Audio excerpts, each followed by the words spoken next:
Well, it's time for this season's token appearance of something more recent. Aye, it is. Okay, hey, where's Pasha? Oh, right, I found this note he left. Sorry guys, I'm setting this review out. It's a wee bit too scary for me, so I'll just play Yoshi's Woolly World instead. But I'm sure you two will like it. Pasha. P.S. We're out of walnut flavour ice cream in the freezer again. Well, I'm Hammy. And I'm Benedict, and this is Old School Cartoons.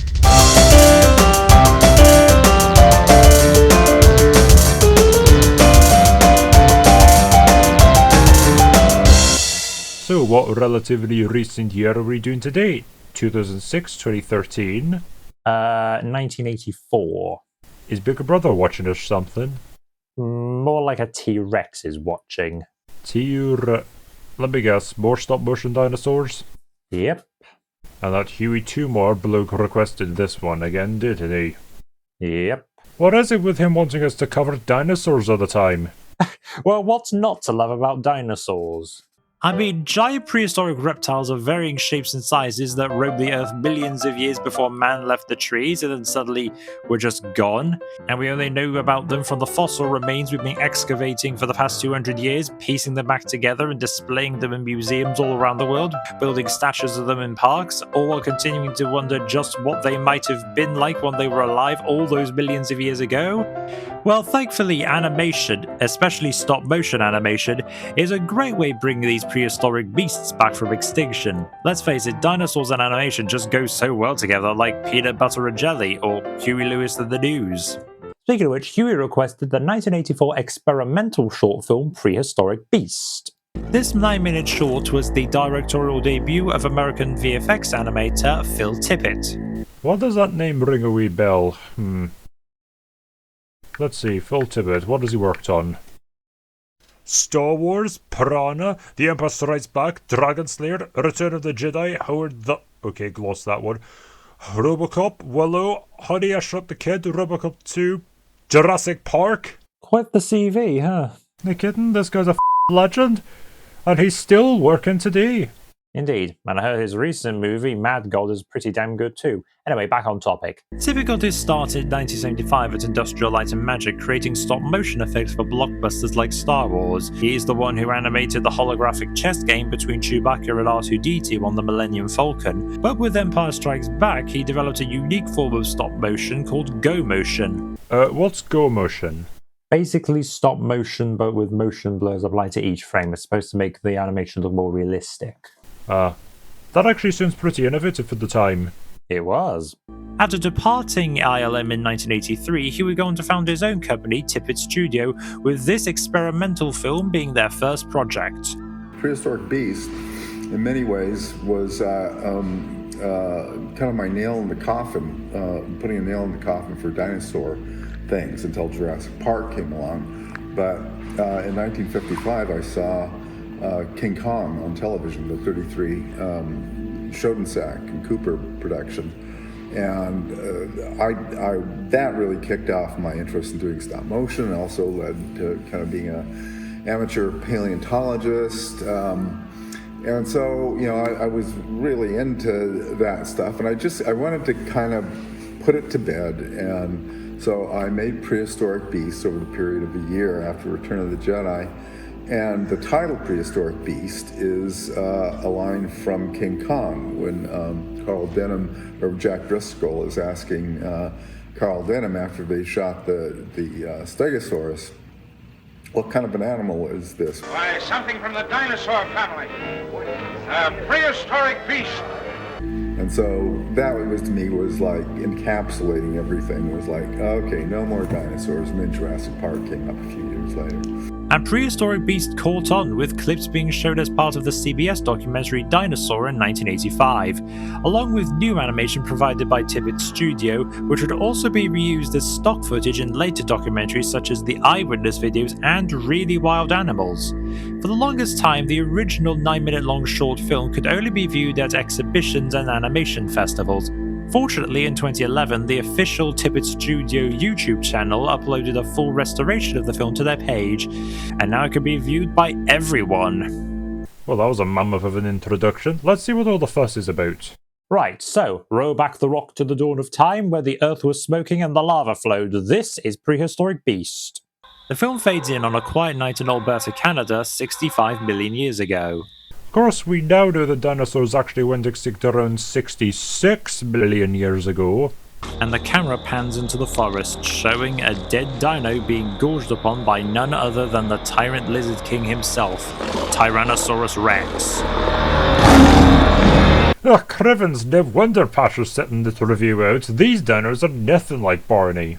Well, the next morning, introduced with a "that looks just like a real sunrise," we see a herd of one-horned dinosaurs called Monoclonius. Let me guess, another dubious species like the Agathomos or Trachodon from the Lost World? Well, it was millions of years ago, so I guess we can give them creative liberties. Well, one Monoclonius wanders off from the rest and enters the forest looking for green food, naturally.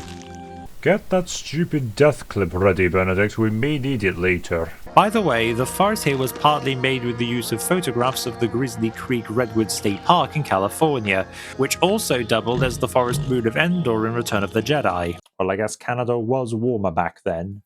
Either way, it looks rather nice.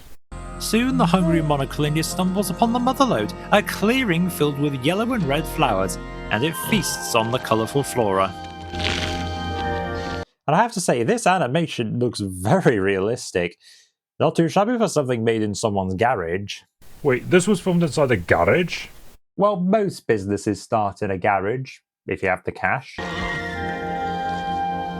You know, this is actually quite peaceful. 3 minutes in and no real dialogue. Just soft new age music and the sounds of nature. It's honestly very soothing and relaxing. I like it. Me and my big fat gob.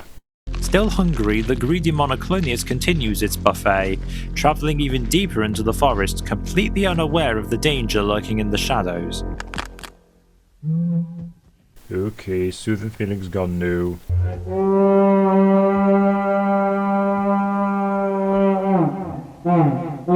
That's Monoclonius for "back off, Jack, I got a horn and I'm not afraid to use it."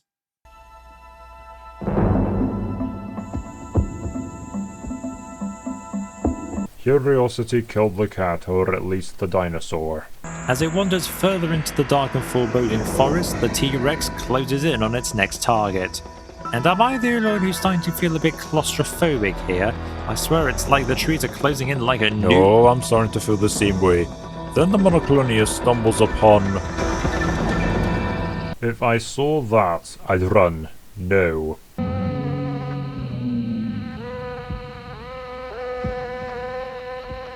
Sheesh, the tension here is so thick you could cut him with a knife. He's basically just toying with him at this point.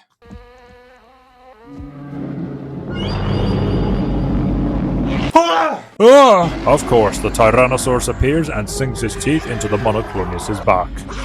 But this prey won't go down without a fight. Can they keep the camera still? I'm getting sick enough as it is. Ouch, way to get a hit on him, mate. However, the T-Rex soon gains the upper hand as it slowly backs the Monoclonius into a corner. With nowhere to run, the horned dinosaur's fate is sealed.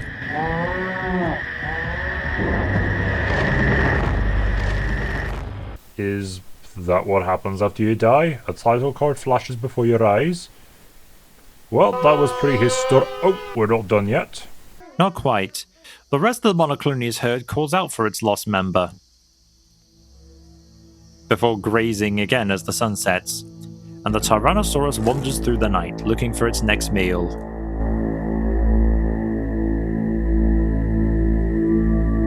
Okay, now that was Prehistoric Beast. Well, this one had some teeth. No kidding? And what a way to introduce Phil Tippett's work. The animation is phenomenal considering it was made in his garage, and the go motion technique makes these dinos look realistic without appearing uncanny. It's just like we went back in time to film actual dinosaurs, and the story gets pretty damn intense, even without the need for a narrator or any dialogue. Take note working with dinosaurs. I agree wholeheartedly. Also, the music by Mark Adler is fittingly tense, even with the use of Yoshi bongos at points. So out of a possible 12 points, Prehistoric Beast gets a full house. Grisly and bloody it may be, but that just adds to how amazingly believable this film is, even if a few creative liberties were taken. If you're in any way interested in dinosaurs, this film is the definition of a must-watch. If you think you've got the guts, of course. Well, thanks for watching. Be sure to like and subscribe or whatever, and support us on Ko-fi and Patreon, or maybe not. And we'll be back with whatever ancient relic of animation Benedict digs up next month. Till then, I'm Hammy. And I'm Benedict, and we'll see you on the next Old School Cartoons. See you later!